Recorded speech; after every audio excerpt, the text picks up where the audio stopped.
In this lecture, we address the second lecture in our series on water as a global issue. The focus of this lecture is water quality. In the last lecture, we looked at how much fresh water is available and how much of it is actually used by humans. Even though there's enough fresh water around for all human use globally, we experience water stress or water scarcity in certain areas of the world because the available water and its use are not distributed evenly across the world. Now, all the water in the world is not going to be useful if that isn't clean. So, in this lecture, we're going to focus on recent developments in fresh water quality. In 1990, about three-quarters of the world's population had access to safe drinking water, and just over half the population had access to at least basic sanitary facilities. The use of sanitation and sanitary facilities is directly linked to water quality, as you do not want to have any contamination between wastewater and drinking water, because you want to avoid the spread of disease. To address this issue, the Millennium Development Goals, the MDGs, had a water target in the Environmental Sustainability Goal. Target 7C aimed to cut in half the proportion of the population without access to safe drinking water and basic sanitation infrastructure by 2015. So how much progress was actually made? The goal was actually achieved ahead of time and even surpassed. By 2015, 91% of the global population had access to piped water directly into their homes or another type of water source that was protected from contamination. Examples of such water sources are public taps, protected wells, rainwater collection systems, or bottled water. Overall, this improvement from 76% to 91% meant that 2.6 billion people gained access to safe drinking water between 1990 and 2015. That's a lot of people, but this program was not evenly distributed across the world. The chart on the right of this slide shows the progress in different regions around the world. The bar graph at the bottom shows the percentage of the population that actually had access to safe drinking water in 2015, and the colored lines indicate whether the goal was achieved or not. The top chart shows the change in percentage points from 1990 to 2015.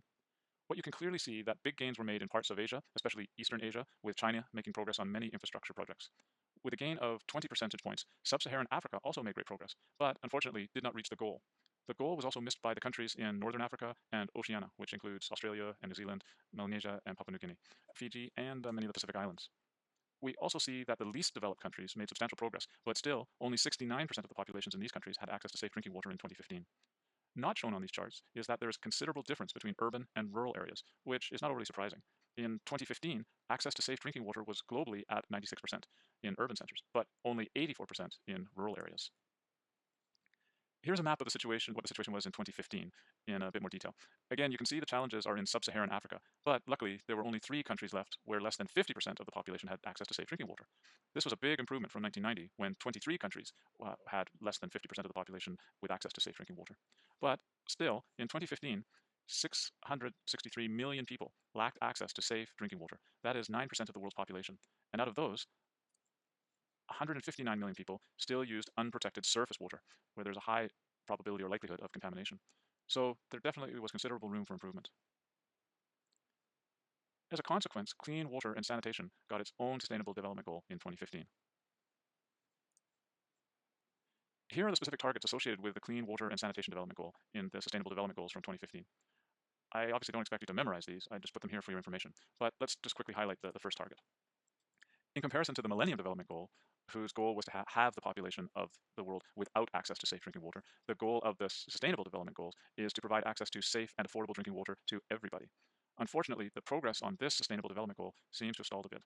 In 2019 progress report on the Sustainable Development Goals, the United Nations stated that of 172 countries that are part of this procedure, 80% have at least a low to medium implementation of integrated water sources management, but 60% of the countries are unlikely to reach full implementation of the target by 2030. Lack of funding seems to at least be part of the problem. If you're interested in this topic, you can find out more information at the URL based on the bottom part of the slide. This brings us to the end of this brief lecture on water quality. It's a big deal.